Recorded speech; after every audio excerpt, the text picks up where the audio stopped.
మా latest videos కోసం మా ఈ తెలుగు న్యూస్ ఛానల్ సబ్స్క్రైబ్ చేసి గంట సింబల్ యాక్టివేట్ చేసుకోండి. రేపు శనివారం మంచి రోజు. రాత్రి 7 తర్వాత వెంకటేశ్వర స్వామి ఫోటో ముందు ఈ ఆకు పెట్టండి చాలు. 4 వైపుల నుండి ధనం దూసుకు వస్తుంది. అష్ట ఐశ్వర్యాలు సిద్ధిస్తాయి. ధన సమస్యలన్నీ పోతాయి. పట్టిందల్లా బంగారంలాగా మారిపోతుంది. సాధారణంగా మనందరి ఇళ్లల్లో పూజా గది ఉంటుంది. ఆ పూజా గదిలో ఎందరో దేవతామూర్తుల చిత్రపటాలు ఉంటాయి. అయితే మన పూజా మందిరంలో వెంకటేశ్వర స్వామి ఫోటో ఎక్కడ ఉండాలో తెలుసా? దాదాపు ప్రతి ఒక్కరి ఇంట్లో స్వామివారి ఫోటో ఉంటుంది. కానీ ఆ ఫోటోను ఇతర దేవతామూర్తుల ఫోటోల మధ్యలో, అంటే సరిగ్గా మధ్య భాగంలో ఉంచడం వల్ల ఆ ఇంట్లోకి సానుకూల శక్తి వేగంగా ప్రవహిస్తుంది. లక్ష్మీ సమేతుడైన ఆ శ్రీనివాసుడు మధ్యలో ఉంటే ఆ ఇంటికి ఒక రక్షణ కవచంలా అష్ట ఐశ్వర్యాలను ప్రసాదిస్తాడు. ముఖ్యంగా శనివారం రోజు రాత్రి 7 గంటలు దాటిన తర్వాత స్వామివారి ఫోటో ముందు ఒక ప్రత్యేకమైన ఆకును ఉంచితే చాలు. మీ కోరికలన్నీ నెరవేరి 4 దిక్కుల నుండి ధనం మీ దరి చేరుతుంది. ఆర్థిక ఇబ్బందులతో సతమతమవుతున్నవారు, అప్పుల బాధలో ఉన్నవారు ఈ చిన్న పరిహారం చేయడం వల్ల అద్భుతమైన ఫలితాలను చూస్తారు. మీ అప్పులు తీరే మార్గాలు తెలుస్తాయి. మీకు తిరుగులేని రాజయోగం పడుతుంది. మరింతకీ ఆ ఆకు ఏమిటి? ఆ ఆకును వెంకటేశ్వర స్వామి ఫోటో ముందు ఎలా పెట్టాలి, ఆ పరిహారాన్ని ఎలా చెయ్యాలి అనే విషయాలను ఈ వీడియోలో మనం వివరంగా తెలుసుకుందాం. అంతకన్నా ముందు ఒక పవిత్ర కథను విందాం. ఫ్రెండ్స్, ఫస్ట్ ఈ వీడియోను తప్పకుండా లైక్ చేయండి, మీ మిత్రులకు షేర్ చేయండి. అలాగే కింద ఉన్న కామెంట్ బాక్స్లో ఓం శ్రీ వెంకటేశ్వర స్వామయే నమః అని భక్తితో కామెంట్ చేయండి. ఒకసారి లక్ష్మీమాత శ్రీహరిని, ఓ ప్రభు, నా మనసులోని కొన్ని సందేహాలు ఉన్నాయి, దయచేసి వాటిని నివృత్తి చేయండి అని అడిగింది. అప్పుడు శ్రీహరి, దేవి, నీ మనసులో ఉన్న సందేహాలన్నీ నిస్సంకోచంగా అడుగు అన్నాడు. ప్రభు, ఒక వ్యక్తి జీవితాంతం పేదవాడిగా ఉంటాడు. అలాగే కొంతమంది వ్యక్తులు పేదరికం నుండి బయటపడి చాలా త్వరగా ధనవంతులుగా అవుతారు. దీని వెనుక ఉన్న రహస్యం ఏమిటి అని అడిగింది లక్ష్మీమాత. అప్పుడు శ్రీహరి ఇలా అంటాడు, దేవి, నువ్వు లోక కళ్యాణం కోసం చాలా మంచి ప్రశ్నలు అడిగినావు. దేవి, ఒక వ్యక్తి జీవితం పేదవాడిగా ఉండడానికి 4 కారణాలు ఉన్నాయి. ఎవరైతే ఈ 4 అలవాట్లను మెరుగుపరుచుకుంటారో వారిని జీవితంలో ధనవంతుడు కాకుండా ఎవ్వరూ ఆపలేరు. దేవి, వాటి గురించి నీకు ఇప్పుడు వివరంగా ఒక కథ ద్వారా చెప్తాను. అయితే ఈ కథను పూర్తిగా వినాల్సి ఉంటుంది, లేదంటే మహాపాపం తగులుతుంది. కాబట్టి నువ్వు పూర్తిగా వినడానికి సిద్ధంగా ఉంటే నేను కథ చెప్పటం ప్రారంభిస్తానంటాడు శ్రీహరి. ప్రభు, నేను ఈ కథను చివరి వరకు పూర్తి శ్రద్ధతో వింటాను అంటుంది లక్ష్మీదేవి. కాబట్టి ఫ్రెండ్స్, మీరు కూడా ఈ కథను చివరి వరకు పూర్తి శ్రద్ధతో వినండి. ఒక అడవిలో సాధు మహారాజు ఆశ్రమం ఉండేది. ఆయన ఎంతో జ్ఞానవంతుడు మరియు తపోశక్తి సంపన్నుడు. దూర ప్రాంతాల నుండి ప్రజలు ఆయన వద్దకు వచ్చేవారు. దానికి దగ్గరలో ఉన్న ఒక గ్రామంలో ఒక పేద రైతు తన భార్య పిల్లలతో నివసిస్తూ ఉన్నాడు. ఆ రైతు జీవితం కష్టాలతో నిండి ఉంది. అతనికి వ్యవసాయం చేయడానికి చాలా తక్కువ భూమి ఉంది. ఆ భూమి కూడా రాళ్ళు మరియు ముళ్ళ పొదలతో ఉంది. ఆ భూమిలో వ్యవసాయం చేయటం అంత సులభం కాదు. అదే కాక ఆ రైతు ఉదయం ఆలస్యంగా నిద్రలేచి తన రోజును ఎటువంటి ప్రణాళిక లేకుండా ప్రారంభించేవాడు. అతను తరచుగా సోమరితనం కారణంగా తన పనిని వాయిదా వేసేవాడు. ఆ కారణంగా అతను వ్యవసాయంలో నష్టపోయేవాడు. దానివల్ల తన కుటుంబానికి తగినంత ఆహారం మరియు ఆదాయం సరిపోయేది కాదు. తన భార్య కష్టపడి పనిచేసే ఓపిక గల మహిళ. ఆమె ఉదయాన్నే లేచి ఇంటి పనులన్నీ చేసి పిల్లలకు వంట చేసి బడికి పంపించేది. ఆ రైతు భార్య తన భర్త జీవితంలో మార్పు తీసుకురావాలని కోరుకునేది. ఆ రైతు ఒక గుడిసెలో ఉండేవాడు. వర్షాకాలం వస్తే చాలు ఇల్లంతా నీళ్లతో నిండిపోయేది. తన పిల్లల బాధలు చూసి తను ఎంతో కృంగిపోయేవాడు రైతు. తన కూతురు బాగా చదివేది, కానీ పై చదువులకు ఆ రైతు దగ్గర డబ్బులు లేవు. ప్రతిరోజు మంచి ఆహారం లేకపోవటంతో తరచూ ఆ పిల్లలు అనారోగ్యాల బారిన పడేవారు. ఆ రైతును ఆ స్థితిలో చూసి కొంతమంది గ్రామస్తులు ధైర్యం చెప్పేవారు. మరికొంతమంది ఇదంతా అతని సోమరితనం వల్లే అని తిట్టేవారు. ఆ రైతు చాలా నిరాశ చెందాడు, నిస్సహాయంగా ఉన్నాడు. ప్రతి రాత్రి అతను తన జీవితం ఎప్పుడు మారుతుందో అని ఆలోచిస్తూ నిద్రపోయేవాడు. కానీ మరుసటి రోజు ఉదయం అతను మళ్ళీ అదే దినచర్యను అనుసరించేవాడు. ఒకరోజు ఆ సాధు మహారాజు గురించి ఆ రైతు భార్యకు తెలిసింది. ఆమె తన భర్త దగ్గరకు వెళ్ళి, ఏమండి, ప్రజల సమస్యలను ఒక సాధు మహారాజు పరిష్కరిస్తున్నాడంట, మీరు కూడా ఆయన దగ్గరకు వెళ్ళండి, మన సమస్యలకు ఏదైనా పరిష్కారం చెప్పవచ్చు అని చెప్పింది. కానీ ఆ రైతు వెళ్లకుండా వాయిదా వేస్తూ వచ్చాడు. చివరికి అతని భార్య బలవంతం పెట్టడంతో సాధు మహారాజు ఆశ్రమానికి వెళ్ళాడు. ఆ రైతు సాధు మహారాజు వద్దకు చేరుకుని ఆయన పాదాలకు నమస్కరించి తన పేదరికం మరియు సమస్యల గురించి చెప్పాడు. స్వామి, నేను చాలా పేదవాడిని. నేను పగలు రాత్రి కష్టపడి పనిచేస్తాను. కానీ ఇప్పటికీ నేను జీవితంలో కష్టాలను ఎదుర్కోవలసి వస్తుంది. నాకు ఆనందం దొరకటం లేదు. దయచేసి నాకు మార్గనిర్దేశం చేయండి అన్నాడు. అప్పుడు సాధు మహారాజు ఆ రైతును చూసి నవ్వి ఇలా అన్నాడు, నాయనా, పేదరికం అంటే కేవలం డబ్బు లేకపోవటం కాదు, మీ మానసిక స్థితి మరియు అలవాట్లు బాగాలేకపోవటం. నీకు కావాలంటే 4 అలవాట్ల గురించి నేను నీకు చెప్పగలను. నువ్వు వాటిని అర్థం చేసుకుని పాటిస్తే అవి మీ జీవితం మార్చి మిమ్మల్ని ధనవంతులుగా చేస్తాయి అన్నాడు. అప్పుడు ఆ రైతు సాధు మహారాజుతో, దయచేసి ఆ 4 అలవాట్ల గురించి నాకు చెప్పండి అని అడుగుతాడు. అప్పుడు సాధు మహారాజు, సరే అయితే విను అని అంటాడు. ఒక వ్యక్తి ఉదయం లేచి సోమరితనంగా ఉండి తన రోజును సరిగ్గా ప్రారంభించకపోతే అతని జీవితం ఎల్లప్పుడూ వ్యర్థమే. నేను ఒక చిన్న కథ ద్వారా నీకు చెప్తాను, విను. చాలా కాలం క్రితం ఒక రాజు తన రాజ్యంలోని సోమరితనంగా ఉండే రైతులను శిక్షించేవాడు. ఆ రాజు ఒకరోజు సోమరితనంగా ఉండటం వల్ల వారు ఏం కోల్పోతున్నారో తెలియజేయాలనుకున్నాడు. ప్రజలందరికీ ఉదయం ముందుగా ఎవరు రాజభవనం వద్దకు వస్తే వారికి వజ్రాలు, నాణ్యాలు దొరుకుతాయని ప్రకటించాడు. కానీ చాలామంది రైతులు సోమరితనం కారణంగా ఆలస్యంగా వచ్చారు. వారు అక్కడికి చేరుకున్నప్పుడు నిధి అప్పటికే అక్కడి నుండి తీసివేయబడింది. ఒక వృద్ధ రైతు ఎప్పుడూ ఉదయాన్నే లేచి ముందుగా చేరుకుని రాజు నుండి బహుమతి అందుకునేవాడు. సోమరితనం ఉన్నవాడు తన జీవితంలోని ముఖ్యమైన అవకాశాలను కోల్పోతాడని రాజు రైతులందరికీ కూడా చెప్పాడు. సమయానికి నిద్రలేచి పని ప్రారంభించటమే విజయానికి కీలకమన్నాడు సాధువు. అది విన్న ఆ రైతు తల వంచి తాను కూడా ఉదయం ఆలస్యంగా మేల్కుంటానని, రోజంతా నీరసంగా ఉంటానని అంగీకరించాడు. అప్పుడు సాధు మహారాజు అతనికి ఉదయాన్నే నిద్రలేచి రోజును ప్రారంభించమని సలహా ఇచ్చాడు. నాయన, 2వ అలవాటు ఏమిటి అంటే ప్రతికూల ఆలోచన. ఒక వ్యక్తి ఉదయం నిద్రలేచిన వెంటనే ఆందోళన కలిగించే ఆలోచనలను చేస్తే అతని మనసులో భయం మరియు అసంతృప్తి ఉంటుంది. అప్పుడు అతని శక్తి మొత్తం నాశనమవుతుంది నాయన. ఒకసారి ఒక వ్యాపారవేత్త తన సమస్యను మా గురువు గారితో చెప్పుకున్నాడు. స్వామి, మా వ్యాపారం ప్రతిరోజు క్షీణిస్తుంది. ఇది ఎందుకు జరుగుతుందో నాకు అర్థం కావటం లేదని చెప్పుకున్నాడు. అప్పుడు మా గురువు గారు అతన్ని ప్రతిరోజు ఉదయం తన ఆలోచనలను గమనించమని చెప్పాడు. అతను ఒకరోజు వ్యాపారవేత్తకు ఫోన్ చేసి తెల్లవారక ముందే మరో గంటలో మీరేమి ఆలోచిస్తున్నారని అడిగాడు. దానికి వ్యాపారవేత్త, ఈరోజు కూడా నష్టం జరుగుతుందని నేను అనుకుంటున్నాను అన్నాడు. కనుక ఉదయాన్నే నెగిటివ్ ఆలోచనలను చేయకూడదు. ఈరోజు కలిసి రాదు, ఆ పని జరగదు, ఈ పని జరగదు అని ఉదయాన్నే ఆలోచించకూడదు. అలాంటి నెగిటివ్ ఆలోచన వలన రోజంతా నెగిటివ్గా అస్తవ్యస్తంగా ఉంటుంది. సాధు మహారాజు ఇంకా ఇలా అన్నాడు, 3వ అలవాటు ఏమిటి అంటే క్రమశిక్షణ లేకపోవటం.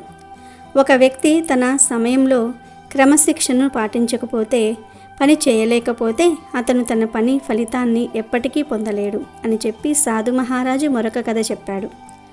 ఒక యువ శిష్యుడు తన గురూజీని, నేను నా జీవితంలో ఎలా విజయం సాధించగలనని అడిగాడు. గురువు ఇలా జవాబు ఇచ్చాడు, ప్రతి ఉదయం సూర్యోదయానికంటే ముందే మేల్కొని ధ్యానం చేసి మీ రోజును ప్లాన్ చేసుకోండి అని. అప్పుడు మొదట్లో కొన్ని రోజులు గురువు చెప్పినట్లుగా చేశాడు.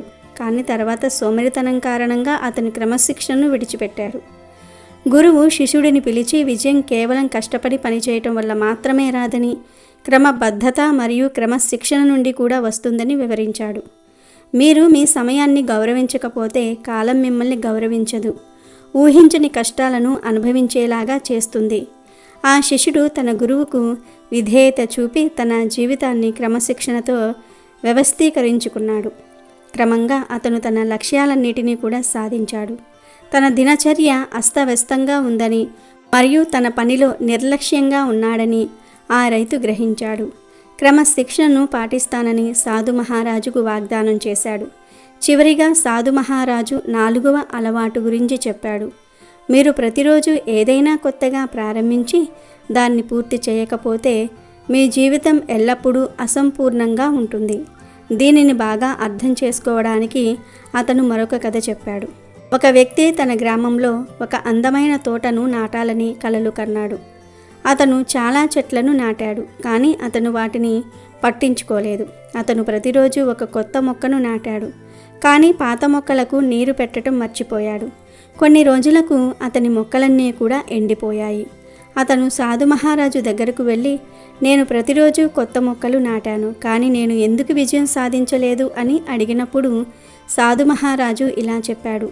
అస్థిరతతో జీవితాన్ని గడిపే వ్యక్తి తన లక్ష్యాన్ని ఎప్పటికీ చేరుకోలేడని అన్నారు. మీ కలలను నెరవేర్చుకోవడానికి స్థిరత్వం మరియు దృష్టి అవసరం. ఆ రైతు కూడా చాలా పనులు ప్రారంభించేవాడు, కానీ వాటిని ఎప్పటికీ పూర్తి చేసేవాడు కాదు. ఇలా సాధు మహారాజు మాటలు ఆ రైతు జీవితంపై లోతైన ప్రభావాన్ని చూపాయి. అతను తన ఉదయపు అలవాట్లను మార్చుకోవాలని నిర్ణయించుకున్నాడు. సాధు మహారాజుకు వాగ్దానం చేశాడు, ఈ రోజు నుంచి నా అలవాట్లు మార్చుకుంటాను అని. ఇప్పుడు అతను ఉదయాన్నే నిద్రలేచి పూర్తి అంకిత భావంతో తన రోజును ప్రార్థనతో ప్రారంభించాడు. మరియు ధ్యానం అతనికి మానసిక ప్రశాంతతను ఇచ్చింది. అతని ఆలోచన సానుకూలంగా మారింది. అతను తన రంగంలో పనిచేయడానికి రోజువారీ దినచర్యని ఏర్పరచుకున్నాడు. క్రమశిక్షణ ముఖ్యమని ఆ రైతు కూడా నేర్చుకున్నాడు. ఇదే అతని పురోగతికి ప్రధాన కారణం అవుతుంది. ప్రతిరోజు తన పొలంలో 8 గంటలు పనిచేయాలని, ఆ తరువాత తన కుటుంబంతో సమయం గడపాలని అతను నిర్ణయించుకున్నాడు. వారంలో కొంత పంటను నాటడం లేదా తన ఇంటిని శుభ్రం చేయటం వంటి చిన్న లక్ష్యాలను నిర్దేశించుకున్నాడు. ప్రతిరోజు తన లక్ష్యాన్ని నెరవేర్చుకోవటంలో నిమగ్నమయ్యాడు. క్రమంగా ఆ రైతు జీవితంలో మార్పులు చూడటం ప్రారంభించాడు. అతని పంట బాగా పండటం ప్రారంభమయ్యింది. గ్రామస్తులు అతని కృషిని ప్రశంసించటం ప్రారంభించారు.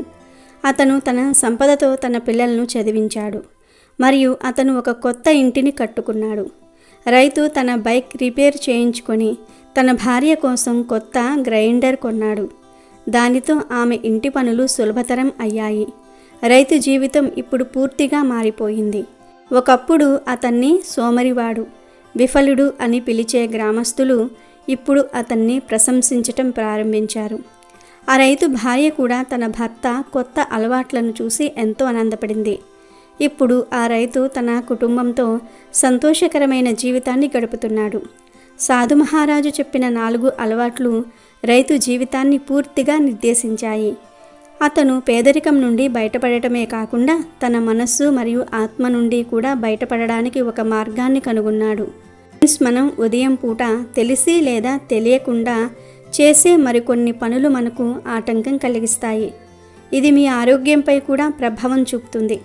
ఉదయం నిద్రలేచిన తర్వాత అస్సలు చేయకూడని కొన్ని పనులు శాస్త్రాలలో ప్రస్తావించబడ్డాయి.